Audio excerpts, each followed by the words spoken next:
Welcome to the 4 F's with Jeff.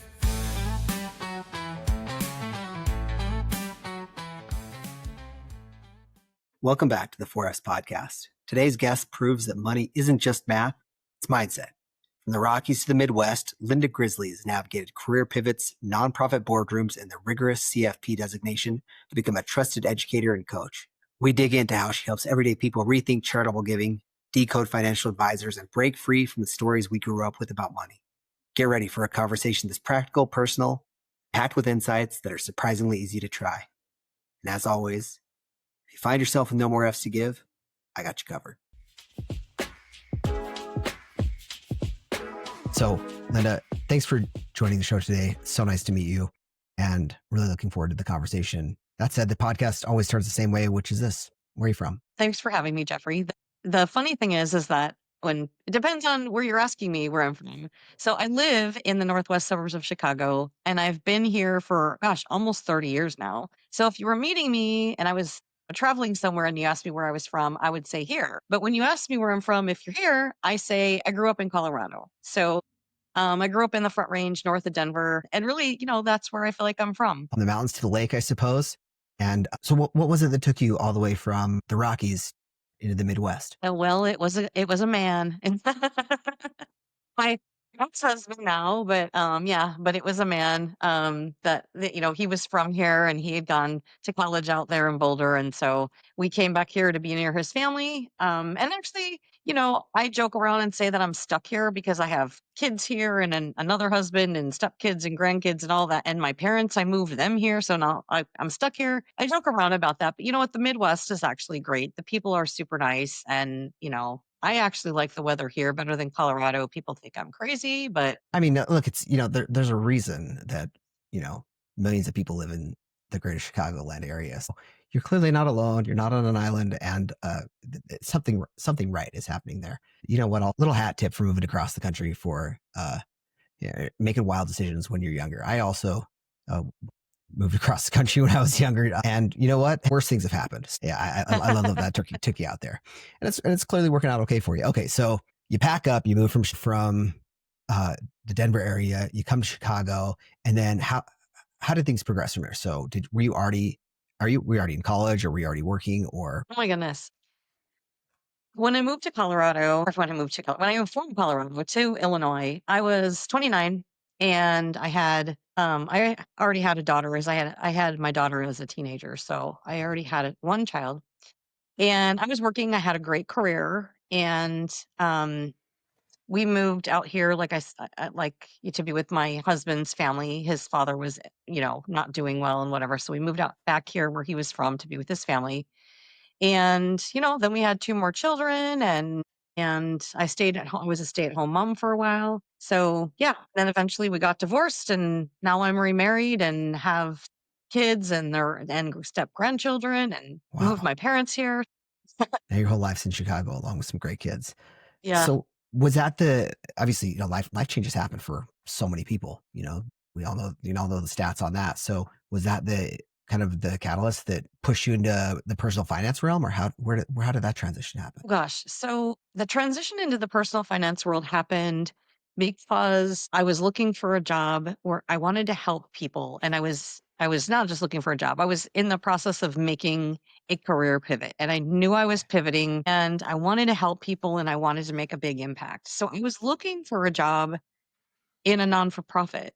And as an executive director or a major gifts person, like something where I could really make a big impact and help the most people. And in that process, I signed up for a course called the Chartered Advisor in Philanthropy, which if you look at me on LinkedIn, I have the CAP after my name. That's what it is, Chartered Advisor in Philanthropy. But it was through the American College of Financial Services. And it's a program that serves both people who do fundraising for non-for-profits in a legacy form, like big major gifts, people that are, leaving things behind, and planned giving for tax purposes and for estate planning, all that. So it serves non-for-profits, but it also is a course that financial services like advisors will take, and CPAs to help, and even attorneys to help their their, bigger clients with strategic gift planning, charitable giving in the context of like estate planning and all that. So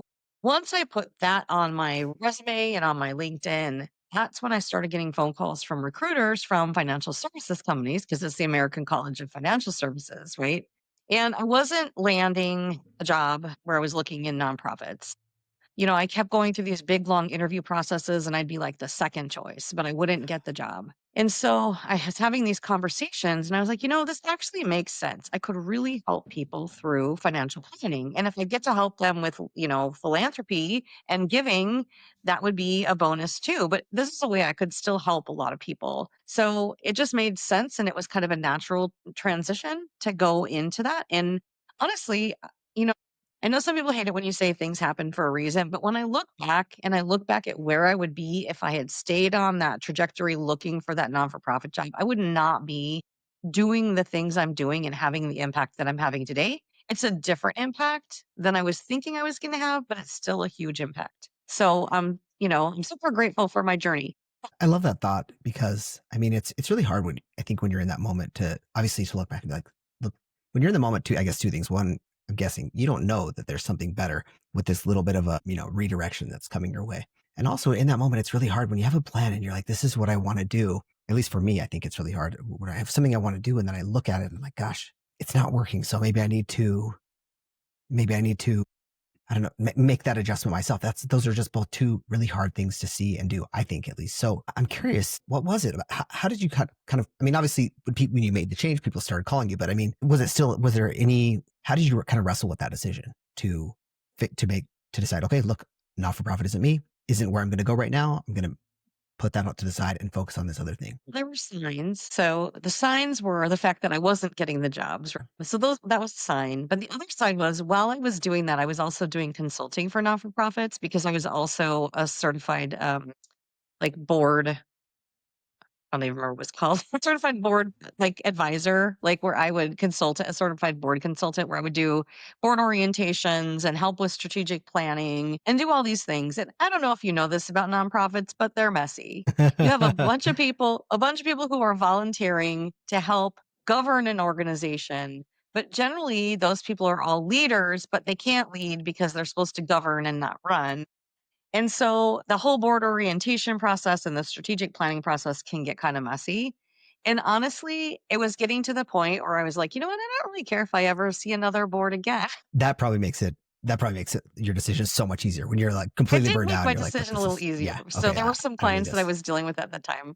And I was just like, yeah, maybe the universe is pointing me in a different direction for a reason. Wow. I love that. And thankfully you were willing to listen, like acknowledge, see that and be like, okay, we're moving on. So I'm getting slightly ahead here, but you made a comment a minute ago about charitable giving and how it can be strategic. And that got me thinking with, the not, not everyone obviously is a corporation or making estate planning. Is there any benefit to charitable giving or can charitable giving be used strategically for Joe consumer? It can be. The biggest thing that I would say for Joe consumer about charitable giving is if you are, inclined to give money, whether it be to your church, to whatever cause, if it's a pet shelter or, we have a local one that my husband and I do some things with that's for, survivors of burns. So it's my husband's in the fire service. So whatever it is, if you're giving to them on a regular basis, right? You're probably average Joe we're talking about here, giving enough, but that it's, it's enough, but it's not allowing you to take a tax deduction because it's not enough in that year. So Okay. there are things called donor advised funds that you can use. Some people will call them DAFs, DAF, donor advised fund, but it allows you a vehicle where you can gift a bunch of money into the fund in 1 year to allow you to have a tax write off. And then you use that fund to dole out the money over time. And it doesn't Oh, have to be to the cool. same cause. It can be to different causes or different things, but it allows you that tax deduction so that you can then you don't have to give it all to the non-for-profit at one time. That's really cool. So let's say I want to make sure I understand what you're describing, the donor advised fund though properly, because I think that's really helpful. You might have I don't know, let's just say, if you happen to go to a local congregation, they pass around the plate, you want to the proverbial plate, not the actual plate in this case, but you want to make a donation to your local congregation. You want to make a donation to a couple of other places around the area that may by themselves not line up to enough to be able to hit that threshold. But what you could do in this case, if I'm understanding it right, is you could put it in a donor advised fund. It's going to sit there. And then throughout the year, as you feel so inclined, then you can then distribute that money uh, to the organizations, whatever those need to be. And that also gives you a little flexibility, I guess, right? Because if you're right now thinking, hey, gosh, I need to make a charitable donation, but I'm not sure where, putting it in a donor advised fund, I think you would be, did I hear right that you'll be able to count that for this year? And then as it gets distributed, you could count it this year, put it in there, and then distribute it next year. Yeah, you can That's distribute great. it over time to different causes, and because you get the tax deduction instead of when you give it to the non-for-profit, you get it when you put it into the fund. Oh, wow. Now, this is something you would want to talk to your tax accountant about Of because it course. is complicated. Yeah. There's certain limitations, there's percentages, and it has to do with your AGI and all of this other stuff. So I'm not going to get into that right now, and I'm not a tax expert, but just know that if this sounds like something like, hey, I want to look into that because I give to nonprofits regularly and I'm not able to take my tax deductions like I would hope to be, just know that there's something out there that you can look into where you can do that. That's great. And you can also gift to like community foundations are another way that you can do that same sort of thing where you can gift to them and they will hold the money for you and then dole it out over time. So there's different options for you. I like that. And to your point, yeah, absolutely. Talk with your tax expert. Um, to anybody's listening, but I think the helpful thing is to know that there's an option there. Sometimes when I meet with my accountant, I might not know the questions exactly that I want to ask. They have the expertise, but gosh, if you can help ask them if something's right for you, I think that's extremely helpful for people. So thanks for calling that out. Um, so, and thanks for following me on down that little tangent for just a minute. I like Of course. I like that. So you decided to make the transition in, and you talked about the one certification that you have. But look, online there are a lot of folks who will tell you they have all the expertise in the world, and they may very well have a lot of the expertise in the world. And one way though, I think that you can measure quantify skill sets or knowledge is, if you look at some things like certifications and education and things of that nature, and I was looking at your education as we prepared here, and I saw you have several of them, including the one you just described. But I was looking at more closely the certified financial planner certification, and I was frankly blown away by how rigorous the requirement was. Tell me if I'm missing this, but I wrote down it requires a 4-year degree plus all the CFP coursework, which is, this isn't like a boot camp. It said it takes on average 12 to 18 months for people to take. And then I was looking up, I was like, well, okay, well, let's see how that is. Maybe it's just, you just got to show up and do it. But the pass rate, even after all of that work, was still only in the 60% range. So this is the opposite of a rubber stamp certification. This is not something you're going to go up and just pay your money and get your certification. It's not a trivial effort. I was curious if you wouldn't mind telling me a little bit about why you decided to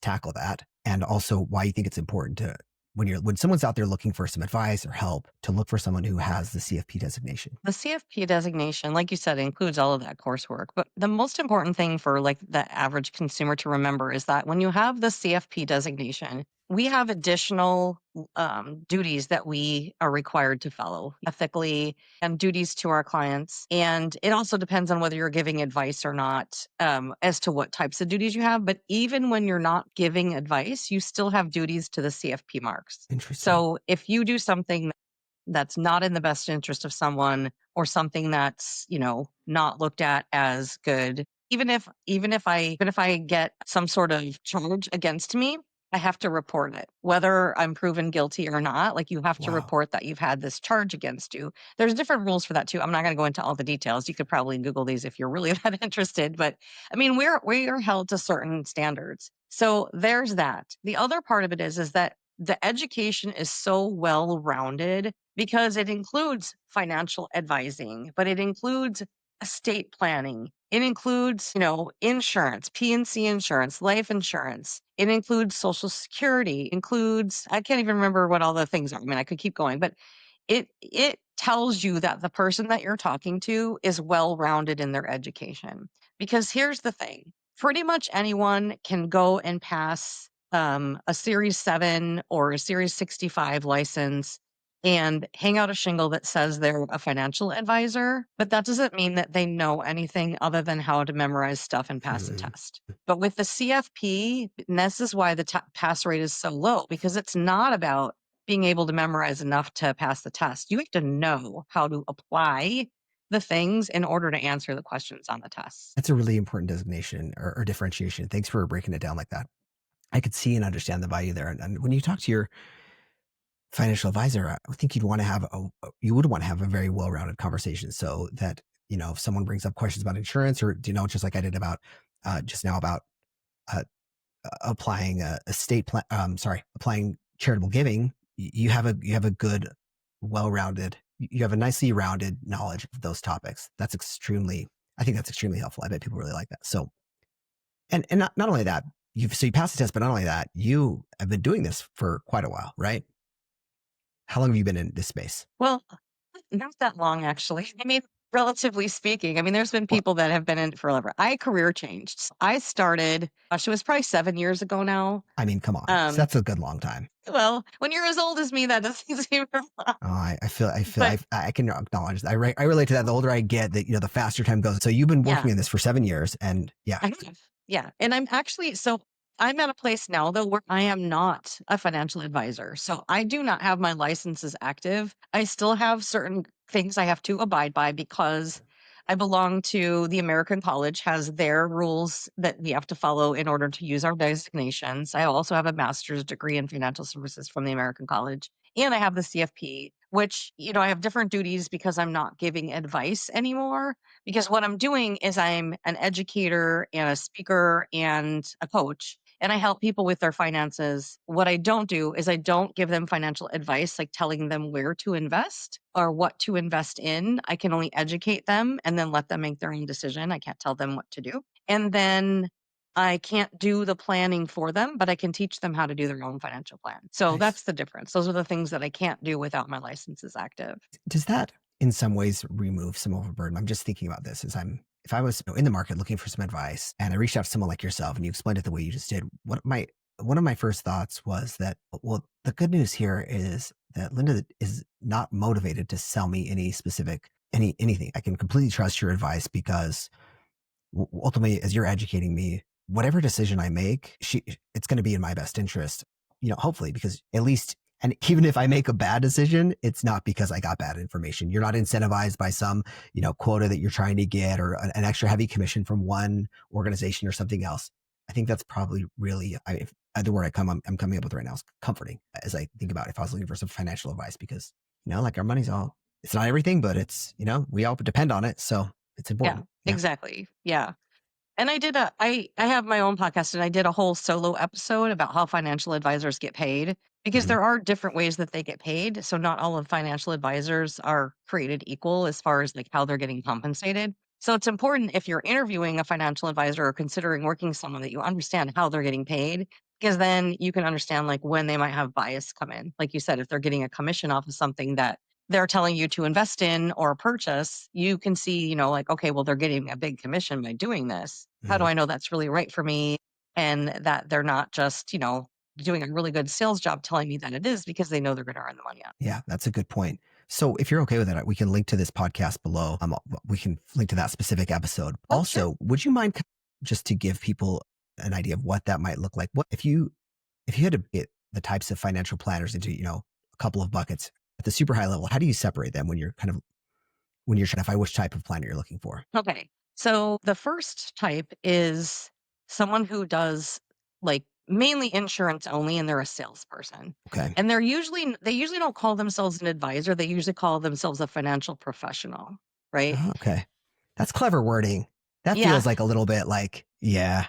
Okay. So There's no keep going. regulation on who can call themselves what. So they usually call themselves a financial professional. So you might go to someone and think they're a financial professional. They're with such and such a company. I know that company. And it seems, like a good company, but they might just be selling you, some sort of product instead of actually helping you to invest. And when I say a product, I mean, it could be an insurance or an annuity product, or even just a mutual fund or something like that, like where they're just making a big commission on it up front. And then, so those people are a commission only. They're not making money on anything else except for commissions on products they sell. Then you have people that are called fee-based planning. So fee-based can earn fees either in the form of fees by assets under management, which means you move your money to them and they earn money off of that money that they're managing for you. So when you move your money, the advisor or part of their team is then handling all the transactions, trading and deciding where to invest based on your risk profile and information you've given them, but you're paying them a percentage. Usually it's around 1%, give or take, that they're earning off of that. But they can also earn commissions on other things. So they might say, hey, transfer this amount of money over. We'll manage this part of your account for you, but let's put this other half in an annuity so that you have some protection over here on income, but you also have this. So they might be also earning a commission on that other product. So they're not commission only, but they've got fees, and they could either charge you a fee for planning, like say like, oh, you're going to pay me this much to do your plan for you and just charge you a flat amount and invoice you. Or it could be that assets under management fee. So that's fee based. Then you have fee only. And to be a fee only advisor, you cannot earn any commissions. So fee only sounds great because you could have assets under management and earn that money off of the assets that you're managing. But you could also charge fees to say, hey, I'm going to charge you a fee, this much amount just to do the plan for you. And then also charge the fee for assets under management to manage the money for you. But that person can't use they can't have any commissions at all. So, and I want to say that there's different rules for that too. See, it gets kind of complicated, but like if you're a CFP, you're not supposed to earn any commission at all. Like you can't also be a real estate agent and earn a real estate agent's commission and call yourself fee only, because that real estate agent's commission could come into your play when you're talking to your clients. You could be like, oh, hey, I buy and sell real estate. By the way, do you need a broker? Then all of a sudden you're not fee only anymore because you might get a commission on that. So there's a fine line there too. So you'd be then called fee. You could only call yourself fee based if you did that. Okay. So then there's advice only. And advice only is, I'm not going to do any assets under management. I'm not going to take your money and manage it for you. I can help you get your money set up so that you're handling it on your own, or tell you what to do and help you and give you advice and actually tell you what to do. I'm just not going to manage it for you, but I'm going to charge you a fee to do all of that. And you're going to pay me that fee. The fee is, gosh, anywhere from, I would say, $5,000 to $12,000 for a year of planning. So that's advice only, right? And so I tell everyone I'm this whole other thing, which is education only. I'm education only, but the reason I am is because when I looked at opening up my own financial planning firm again, because I had one, long story, closed it, whatever. I was looking at opening it again, but I wanted to serve all the versions of me that I once was who couldn't afford to pay me as a financial planner. So in order to do that, that's why I went to education only, because I can have a lower price point because I'm not doing all those things and I don't have the high cost of compliance, and I can work with people that don't have money to invest and things like that by doing education only. That's great. I love that approach. And I like adding the fifth bucket here. Thanks for running that down. I like this idea also of working with a wider audience. Something I was thinking about as we prepared here is, like I said earlier, we talked about earlier, everyone has a paycheck. Even if everyone doesn't have a paycheck, everyone interacts with money in some way. And I feel like majority of people, if you asked them, they probably would say, I kind of got something that works. Maybe I put some in my 401k and whatever. But like the majority, at least the majority of people I talk with they don't really have their budget where they think it should be. And with so much information out there, great resource like yourself, I'm baffled why it's so hard for us to get our money under control. I'm just curious if you have any thoughts on that. And let me say under control, just what I mean by that is to get comfortable with managing our money on a day-to-day basis. It's stressful. And I think there's so much that goes into it. Like you said, everybody handles money, but I want to take it a step further and say that everyone is living and breathing money every moment of their life. Even when you're sleeping, you're spending money. You're heating your house, you're cooling your house, you're powering your phone up, whatever. You're spending money or making money every moment of your life. So money is like this energy flow that's coming and going all the time. But it's scary because we need to have it. We need to have it to survive, and that makes it scary. And that's why a lot of people avoid it, right? So I have identified 5 different money personalities. Oh, I like this. And a lot of those are based on, they're based on how you interact with money, but a lot of they're based on how you grew up and the stories you were told and the things that you saw and the way that you learned to interact with money throughout your life has created who you are in your money personality. Also there's just a lot of you in it too. And I Sure. think that so many times we listen to all these external voices that are telling us what we should be doing. And when we aren't doing those things, we feel guilty about it and we feel shame about it, which makes us want to avoid money more. Wow. That's a vicious cycle. I think you're spot on, by the way. A couple of things stand out to me.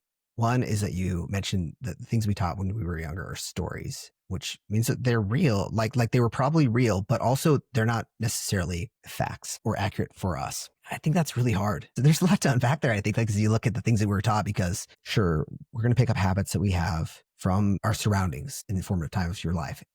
I mean, how do you get out of that then? I mean, people that have come into your office, you're working with them and they come in, they have operating based on, good intentions, but from the stories that they've had throughout their lives. How do you see the ones that are successful really make a change in managing their money? Yeah, so this is actually part of how I started learning about money mindset and all these things about money because when I was working in financial as a financial advisor, I would have clients come in and talk to me and they'd show up for their appointment and they would say, "Here's what we have and here's what we want to do and here's blah blah blah." And when I sat down and I went through it all and I would talk to them and I would say, "Okay, well here's what I see. Here's what your risk tolerance is. Here's where you could do different." And a lot of times, sometimes they were open-minded and really listened and was like, "Okay." And then they had asked great questions, but other times they'd just be like, "Okay, just tell me what to do." Like they just still wanted to avoid and were like, "I don't need to know anything. Just tell me what to do." And they're still avoiding and they're just like passing it off to someone else, which, what is okay. I mean, but then others would be very questioning everything. My brother does this, or my dad does this, or my neighbor told me this. What do you think about this? What do you think about that? Which is great. I love that you're asking me all these questions and that you want to know about all these different things. But when I explain to you why they're not right for you, why your brother that is a multimillionaire can invest in this one thing, and I'm telling you that's not a good idea for you, if you don't understand that you can't take that sort of risk because you don't have the assets to back it, like you're gonna like crush your whole life if you invest in this and it fails. Your brother has, multi-million dollars in the background that if this fails, big deal. It means, what does it mean? It means he still has other money growing for him and he doesn't care. It means $20 fell out of his pocket, or a dime or whatever it is. Everything is relative to the person. And so, and even like when they're talking about like their father, well, my father told me, no debt, no debt, no debt. I'm going to pay off my mortgage. I'm going to pay off my mortgage. And I'm telling them, if you pay off your mortgage, you're going to have zero cash available. What happens in an emergency? You can't just go out and refinance your house immediately. Like you need to have access to cash. You need to have something there available. So stop making extra payments on your house because you have no cash availability. And it's like, yeah, but my dad said no debt, no debt, no debt. I just want to pay this off as fast as possible. It's like, stop telling yourself that story. Your dad grew up in a time when interest rates were 18% on mortgages. Your mortgage rate is 3%, not the same time. Anyway, I could go on and on with stories and things, but this is where I was just so intrigued because I got to the point where I was just like, these people need to get out of their own way. Like, how do I get through to them better? How do I understand that better? And how do I make them see that? And so that's when I started researching, money mindset and where these beliefs come from and why we have these biases and all that. And it's super intriguing when you get into it. Well, hopefully we're going to be able to go into that specific topic because I think it's also really interesting. But something that was standing out to me as you were talking about sharing the advice that comes from different people and they're in different places in their lives and maybe even growing up in different time frames. So many different variables come into play with what the right decision is with how to handle your money. If you were to think about personal finance in general, just good practices, could you think of two practices that are maybe the most widely adoptable? And if they also happen to be, things that people don't think about as much, I think that'd be helpful as well. But yeah, like to your point, it does make sense for everyone to invest in the same thing that their millionaire brother or neighbor does. But for people across the board, are there any rules that you find to be more applicable to a large number of people in general? If I can plug my own if I can plug Oh, I'm so myself glad. here. Yes, let's do. This is the perfect pivot for that. Let's do Yeah. that. So I have what's called me money, and it's my me money method. And it's about putting yourself as a line item on your budget, right? And it's not even about budgeting. That's just what I call it. So Yeah. if you think about when you go in and you talk to a financial advisor, one of the first things they're going to do is ask you about your cash flow. What's coming in and what's going out. And so you have to look at all the things that would be line items on your budget. We're not talking about budgeting though, but all the things that you have, your house payment, your utilities, your car payment, your gas, like because you need to know how much money you have available to save, right? How much is coming in? How much is going out? What's the difference? What can we save? And when you talk to your financial advisor, they might say like, okay, well, what do you spend on vacations and what do you spend on giving and what do you spend going out to eat? They never ask you, what do you spend on yourself? They never say, what other things do you do? I mean, there's not a line item for you. So me money is about creating a line item for you. And even if you do nothing else and you just create this one bucket of money that's just for you, it can be mind blowing and change your life with money. Just this one thing. Because let's say that you're a spender and you're a person who likes to spend money. Doesn't have to be on yourself. It could be spending on other people. It could be giving. It could be to, gifts to other people. It could be charities. It could be yourself, whatever. But you're a spender and you're not really tracking how much money you're spending, right? By setting aside an amount for that, and I say me money because it's meant to be for stuff for you, but if it's setting aside an amount that you're allowed to spend on yourself or setting aside an amount for whatever that thing is, it just gives intention to it. And then you're making choices based on values and if it's worthy of that money. And if you're a saver, you're the person who feels guilty spending money on yourself. So every time you go and you're like, oh, I want that new dress, but, or I want those Yeah. shoes, or I want to go on this golf trip, or whatever it might be, you might be like, yeah, I can't afford to do that.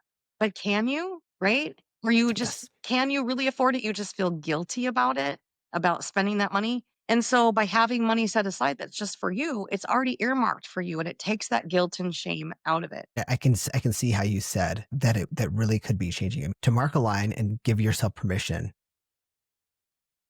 could be both. Give yourself permission to acknowledge, yeah, this is okay for me to spend some of this money on myself. Not only is it okay, it's important. And this is part of my financial health and my financial well-being and my personal health and well-being. And it's okay to assign a dollar value to that and what it's okay to put on yourself. I bet there is a lot of shame associated with people. I could see that in myself speaking like, it's hard. Maybe I shouldn't spend that money. That I could use something else. You could do something better with it. But gosh, I think that's really, really, I like what you said, life-changing. I can see that being really empowering and really powerful for people. I love Yeah. that. If you don't mind, I can tell you the story about how it started because I would love that. Please do. this was an accidental finding. So my husband, we're blended marriage, so we got married older, and we combined our finances. That's a unique decision for each couple, but we did combine our finances. But we don't really ask each other. We don't have to like get permission from each other to do anything. Like we live. Okay. Sure. Anyway, he goes on golf trips. He goes on fishing trips. He's doing this, he's doing that. And I'm handling the finances. And I'm like, I don't think you realize how much you're spending. And he's like, oh, it's the fishing trip. We go to a cabin, we split the money with the guys. Like it's not that much. I'm like, you got a boat, you got gas, you got travel, you've got food, you got all this other stuff you're not adding into this, right? So I told him, I said, I'm putting you on a budget. You're going to get this much money per paycheck, and then you have to live on this much money. Now, I already knew how much money he was spending because I track everything because I'm a weirdo, because I'm a finance person. So I track everything. So I already knew. So I knew that the amount of money was going to be enough money and it wasn't going to be super restrictive, but it gave him only so much to spend. And then he had to save to go on the trips, right? So I said, you have to have enough saved. Money 101, live within your means, right? Sure. So here's your means, live within it. And it's just for anything that is for him only, that doesn't benefit me. If it benefits me, then it comes from our money. And he said, okay. He said, are you going to give yourself the same? Are you going to give yourself the same thing? I said, sure, I'll give myself the same thing, same exact amount. So we actually opened separate bank accounts, move our money in every paycheck, and then that's our money to spend on us, right? Or on each individually, not us together, but individually. Yeah. So it's going on for a while. And I ask him, like, okay, so how's it going? Because the last thing I want to be is feel like a controlling wife or restrictive or like have him resent me for this, right? Yeah. The goal was to have him realize, like, okay, I am spending more money than I thought it was. That was my whole goal. But when I asked him, he's like, "Oh, it's going fine." And I'm like, "Fine, what does that mean?" And he's like, I'm just making better choices." And I was like, "Oh, hang on, tell me more about that." Because like it's actually working better than I even intended. He said, "Well, I saw this golf shirt I wanted and I didn't buy the golf shirt because I wanted to save the money for the trip." And I said, "Well, does it bother you that you don't have the golf shirt?" He's like, "No, I haven't." He has an entire closet full of golf shirts. Does not need another golf shirt. He's like, "No, I don't need it." He's like, "But I wanted to save the money for the trip because I'd rather spend the money on the trip." And I said, "If I didn't give you the me money budget," which I wasn't even calling it me money then, but if I didn't give you that, would you have bought the shirt? He said, "Yeah." So he would have bought the shirt and he would have gone on the trip and he would have spent the money on trip too. So he's making better choices. Now, on the flip side, I now have this same account, right? So here I am, the person who always felt guilty spending money on myself. Was the person who would say, "I can't go on a girl's trip." He's going on all these guys' trips. And I'm like, "I can't go on a girl's trip. I got to save money. I got to save for retirement. I'm the financial planner, I got to do all this stuff." Now, I'm not saying I never spent money on myself. I definitely did. But now I have the same amount of money and I'm like, I can do things and not feel guilty. So if there's something that I want, in the past, I would be like, "Oh, I can't afford that. I would never spend that much money on myself." But yet the money is in my account. So I'm like, I want it. I can buy it. I already have the money. It's already earmarked for me. And if I want that and I choose to value that and say it's worthy of my money, then I can buy it. So I'm making better choices because instead of buying 10 different things for $10 that I can justify because I can justify $10 10 times, Yeah, but I easy. wouldn't Yeah. justify 100. Now I can justify 100 and I'm not doing the $10 stuff. And it seems like you've also really empowered yourself with information there. In one other aspect which is that I'm thinking when you go to make that decision, if you see the proverbial $100 purchase, you can look, oh yeah, it's an easy look. It's there. It's in this account. I know I have access to it. And you also have to wonder, oh shoot, am I going to need that $100 a week from now to pay whatever bill that we have upcoming? It's there. It's separate. It's already designated for you. And you have the choice to either let it grow, keep saving, or hey, you know what? This is what I want. I do really like whatever the shoes, shirt, new golf club, whatever. Exactly. And you get to decide. If you want to buy a $1,500 pair of shoes and that's what you really want, you save up your money and you buy that $1,500 pair of shoes. And you know what? You don't have to answer to anyone. It's your money. I like that because if you're in a partnership, like even if you're the most similar people in the world, like you might like different things, like some person, even like if you're like both big fans of shoes, like some person might be like, I like this brand. I like this brand. Like, I just don't want to explain that to them. Like I've had purchases like that where I've just thought like, you know what? I think I can justify this since this is a good value. I think I need this, but like, frankly, like I just don't want to, and look, my spouse is a great person. Like, she would not like give me grief about this, but like it's my own issue from the stories that I've told. And I think this idea of being able to only have to be accountable to myself for a specific piece of that money that's already designated for me. I love that idea. I think that's a really, really great idea. And also, frankly, that's something that's probably, I'm going to ask for your advice here. Let's say you're not on top of your budget, but you want to try this out. Do you think that you could test it out? Like, I mean, I'm thinking, okay, could I just set up, I want to test this out. Could I just set up 2 separate accounts, put a little bit of cash in there?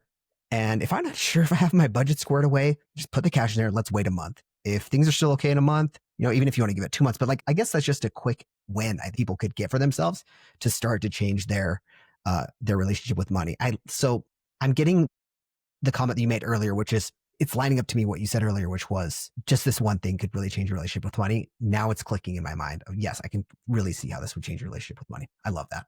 Yeah, I bought things for myself that I told myself I couldn't have for my entire life. And here I am in my second half of my 50s and I'm finally doing it. I finally bought Congratulations. like the face creams that I wanted, like the facial quality stuff instead of the store-bought stuff. I finally did that. I Good for you. finally bought a purse that I wanted instead of, like I'm finally doing things that I always wanted to do, but always told myself I couldn't afford. But I could always have afforded them if I just planned properly. Isn't that incredible to look back and I mean, congratulations. I think that's exceptional. I'm glad you're doing it. But also, is there some of it like where, I don't know, how does it feel to look back and think, gosh, you probably could have done this all along, right? But you didn't, Yeah, I don't know. And so there's no sense in waiting for other people is what I'm thinking through now. Like, hey, just get right. after it. Get what you need. Exactly. I So love I that. started implementing this with clients, and I found that it works for almost any money personality because it gives intention to it and it just gives you a place to start to understand how you interact with money. Now, I also want to say, Jeffrey, like what what else happened with my husband and I is that it leveled our playing field. Because as much as I didn't even realize it, I mean, think about what I said. He goes on fishing trips and golf trips multiple times a year. And I was the person telling myself I couldn't go on one girl's trip. Without saying it out loud and without knowing that I was feeling it, how do you think he felt? If he's doing all this stuff and I'm telling me I can't do one thing. So now that I've leveled the playing field and I know that we have the same amount of money that we can spend on ourselves and he's choosing it to do it on that and I might choose to do a girls trip, I might choose to do something else, but it's still my choice and I know that the playing field is level and that we're making choices based on the same thing. I like that. And then it's also good, probably good for your partner. I mean, I don't know, but you made the comment when you told him about how you wanted to try this budget, how he was like, well, let's make sure you get the same amount as well. So maybe if I was on that other side, I would also have this removed weight from my shoulders thinking, okay, well, good. Now I don't have, now whatever guilt I had for doing these things, that's no longer there because I know that we're on equal playing ground. Whether I realized it beforehand or not, I bet spouses and partners really appreciate that, even if it is a hard conversation to have. Yeah, absolutely. I love that. How did you come up with a name? Just curious. Me Money. You said it's clever. It works. And I love alliteration. I'm a big fan. So yeah. So I hired a company to help me figure out what my brand was. What am I doing now, right? When I left financial planning and I was like, okay, this is what I want to do.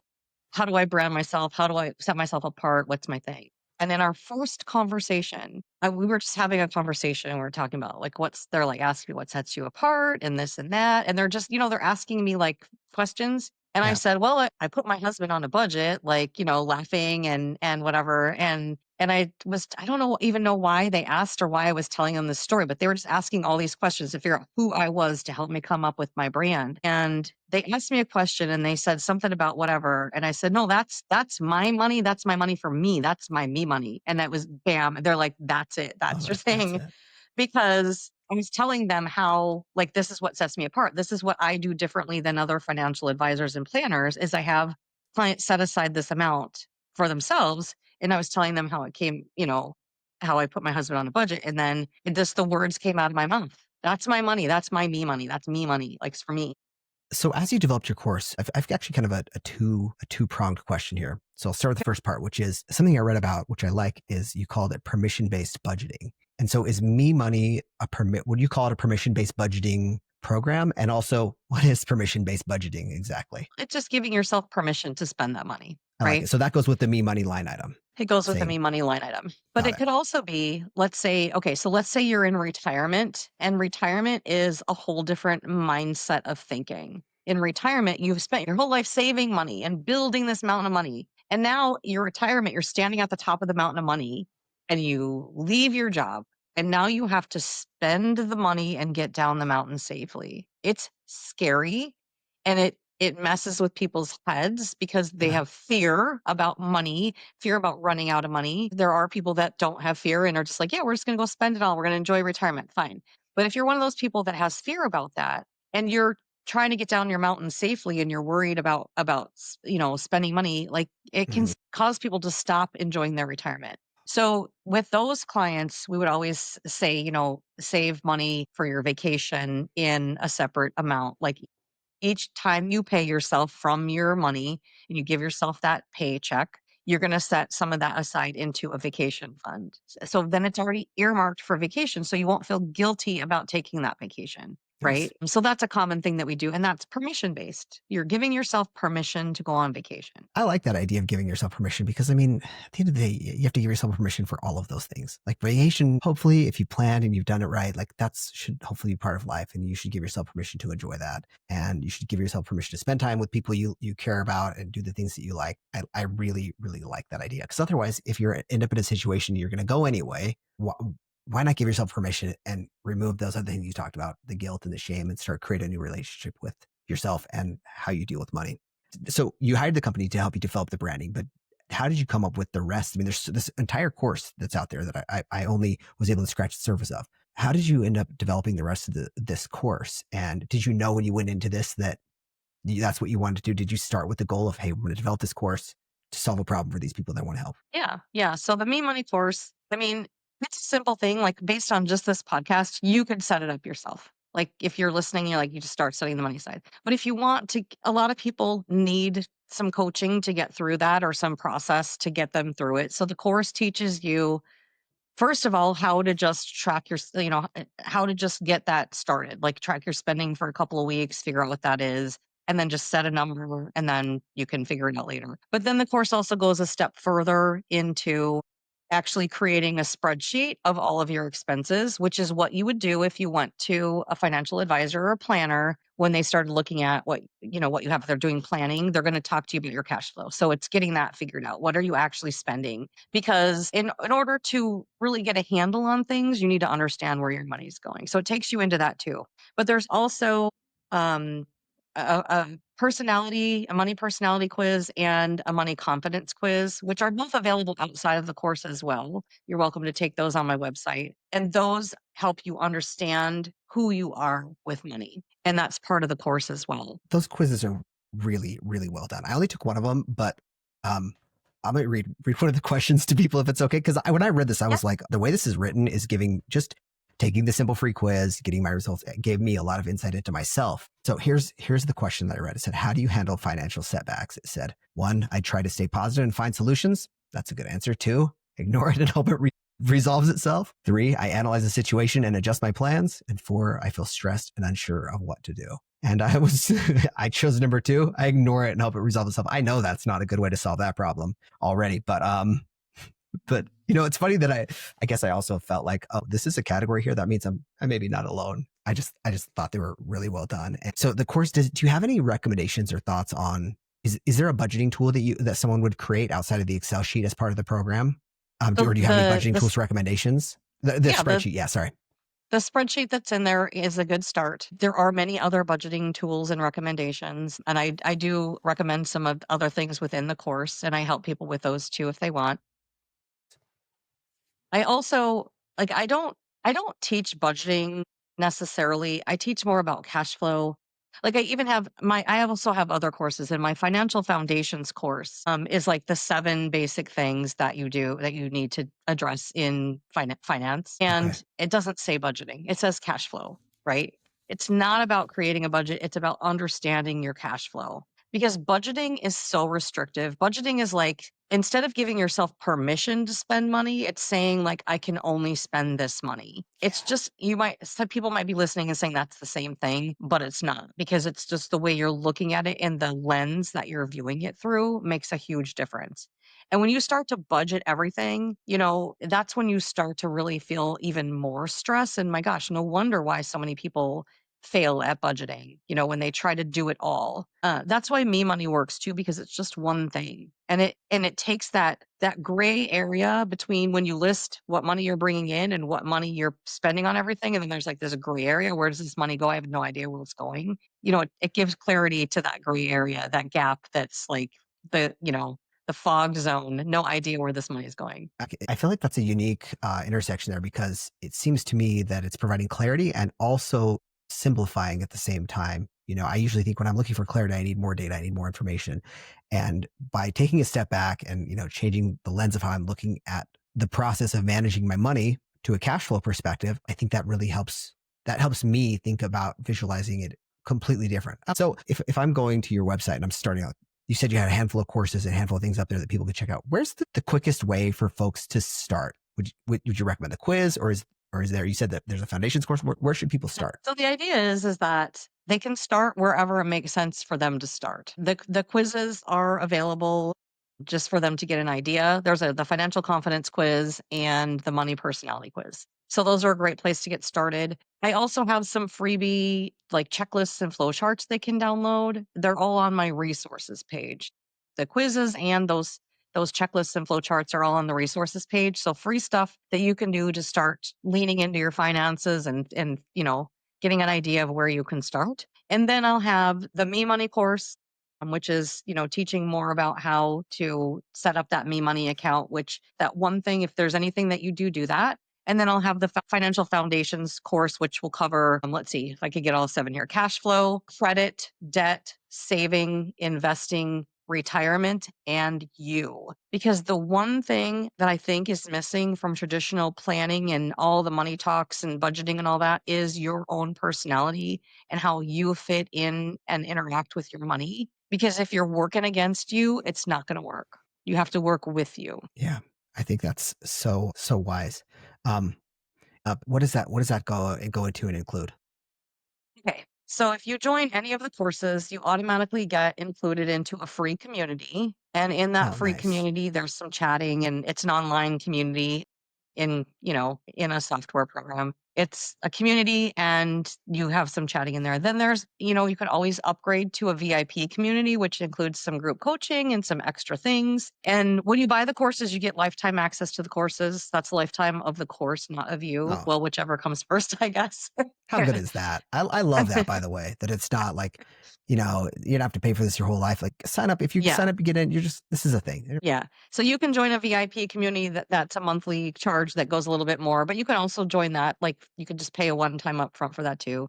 And then I have different levels. And then of course I always offer coaching, one-to-one coaching if you really want to dig in and, have me go through everything with you, walk you through it, talk about, uncover your money stories, figure out why you're doing the things that you're doing, help you do the things and teach you what you need to know because every single person's financial life is unique and every single person's personality is unique. So you are never going to have the same exact situation as anyone else on the face of the earth. It sounds like you've really thought through this. I could tell, and your experience is clearly coming through. Speaking of unique experiences, I'm curious, something you talked about, and this is a little bit of a stepping back to a couple stories ago, but something you were speaking about was this mindset when we get into retirement. Um, and now you're going to watch the mountain, as you called it, still slowly start to dwindle potentially. Does it have to be that way? I mean, is there planning that you can do right now that can help set you up so that you don't necessarily have to stop that from growing, that you can still let it grow, you can still live a comfortable life, and also maybe leave something to the people you care about or the organizations that you care about? Or is it pretty much, unless you're a unicorn, that money's going to be stopping growing when you decide to retire? It's not going to stop growing. I mean, you're going to taper down your risk because you won't be able to have as much risk and be able to take the ups and downs or the downs more. You could always take the ups. We all can, right? So you're probably going to tailor down your risk a little bit, at least in most part of your portfolio, depending on your situation and how much money you have and things. If there's any one thing that you can do, it's start saving now. The power of compound interest and compound growth and time in the market. So whether it's interest in a high yield savings account or whether it's in the market, just time in the market, not timing the market, but getting your money in and staying in, right? It's that growth over long term. That's the answer. Yeah. Start now. I don't care how old you are. I started way too late in life. It's like the tree analogy, right? Best time was 20 years ago, but if you didn't, then next Yeah. best time is today. So on that topic of growth and time in the market, I was wondering if we could talk just for a minute about the different growth vehicles that are out there. I mean, obviously, if you're an employee and you work a traditional W-2 job, maybe you have a 401k. But what if you're maybe an entrepreneur, or maybe you're just someone in college or younger and you want to start saving a little bit? What are the options that we have there? Specifically, I'm interested to hear your thoughts on it. Something I've been reading about and hearing about sometimes is insurance as a growth vehicle. I'm wondering about your perspective on that generally. Well, let me say this. There's different vehicles for growth. And basically most of them are based on how they're taxed. The whole purpose of a 401k or a traditional IRA is to defer tax so that you're not paying tax on it now. And Okay. the idea behind that is that your tax rate is higher now than it will be in the future. But if you're a young person and you're not earning very much, that doesn't necessarily make sense for you because you have a long time before we even have any idea what tax is going to look like in the future. And if your tax rate isn't very high right now, maybe it makes more sense to you. And this is maybe because every person's Of course. thing is unique. So this is not advice, it's Sure. education. Yes. That maybe it makes more sense to put into a Roth account because a Roth account, all of your growth over all of that time is not going to be taxed when it comes out. There's no tax because you're taxed on your income on it now when it's going in before it goes in, and then you're not taxed later. So if you can start putting money into a Roth account and just put it in a simple fund and let it sit for, however many years, 30 years or whatever it is, it's going to grow, right? I mean, it's in the market. So, Growth is not guaranteed. Sure. Historically speaking, it should grow, and it's all tax-free money then. And then, of course, you can't access either of those, okay, traditional IRA or Roth. You cannot access them until you're 59 and a half. That's the rule now. Who knows what it'll be then? So you also want to save and invest in something that's liquid that you have access to. And that can be a high yield savings account. It can be just a regular brokerage account. Keep in mind that on those accounts, you're going to be paying tax on the earnings as it happens every year. All of these different vehicles are based on how they're taxed. That makes sense. Okay. So it sounds like people have a few different options out there, depending. And it seems like what I'm hearing is that it's going to be important to just, look at your own situation, do some research on those things. But thanks for giving people some options and just, I feel like just giving people the language of what to look at and some terms that they can look up will be extremely helpful.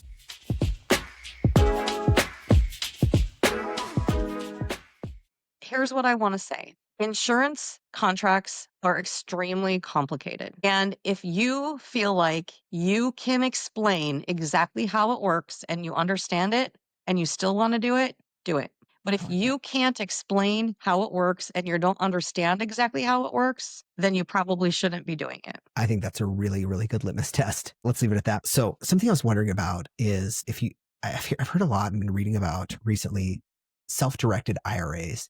And, people online have very strong opinions on both sides. One is saying, hey, if you put your money in self-directed IRA and buy real estate, it's going to be the best thing ever. And then other people say that's a lot of risk and you have big risk there. So I'm just curious if you have any perspectives on that, or thoughts on where people can get more educated on it, or if you have any thoughts you want to share to educate people themselves. Really love to hear your perspective on that. Oh, sure. So self-directed IRAs are typically talking about doing some sort of other investment rather than your traditional, stocks, mutual funds, bonds, all that inside of an IRA. And my answer is, of course, going to be that it's going to depend on you, on your situation.